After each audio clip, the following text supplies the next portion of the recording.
Greetings from Snake Mountain Boatworks on Friday, January 1, 2021. Happy New Year. I'm afraid getting foolish, though, continues to make us less than happy, and her owners are going to be particularly unhappy when they see what we've discovered. You remember in the last video, I mentioned being concerned about the rot that we found around the exhaust port. Well, as we've worked and began removing this bottom paint, it was pretty clear that we had a punky issue here. And I'll just hand it off to the guys to narrate what they've discovered and what we have to do next. Yeah, so as we came in this morning, we were more or less trying to get around this, trying to figure out where the rot is. And in between these two planks, it was a butt joint. And I don't know if these two screws over time may have popped out and made this bottom plank kick. But water definitely came in there, and as you can see, I mean, it's shot. If you actually take and go like that, you can see this whole plank along the whole bottom will just want to come out.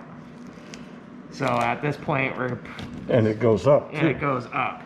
But I mean, this plank up above it, we might be able to, you know, cut a ½ inch out of it and be all right with it. But this bottom plank for sure is just toast.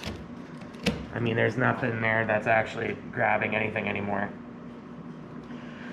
So my initial plan is if we take and try to see, hopefully the rot doesn't go above the water line.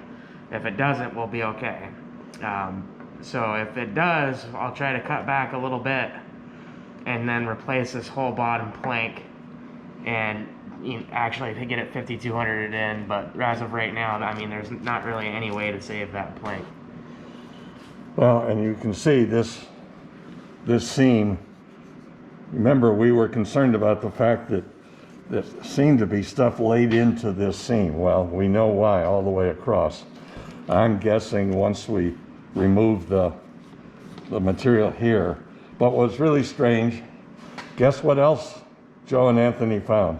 Somebody drove a bunch of cotton roving in here. That only made this problem worse. Made it rot sooner, rot better, rot faster, and rot deeper. Please, if you don't have a Carvel planked launch or something like that with big wide open seams, don't waste your money buying cotton roving. All you're doing is destroying your boat, as was the case here. That cotton just sucked water in, kept water there, and produced this result. My concern is this is all rotted around here. I am suspecting that when all is said and done, since we have a bunch of rot that somebody's tried to plug here, we've got a bunch of rot that somebody's tried to plug there and here, that we will be removing this plank as well. This is one of those cases where we get together with the owner and have that conversation. This project just got a whole lot more expensive. And what we don't know yet, guys, there's a vertical brace in here, vertical frame member. This rot's right here. I wonder if the frame member is rotted behind it. So what we will do to deal with this, because you can't really take these jack stands and move them way forward of the transom, you run the risk of damaging the bottom of the boat. So we will tighten up our safety strap and back our jack stands off till they're just loose. They're still there as safety,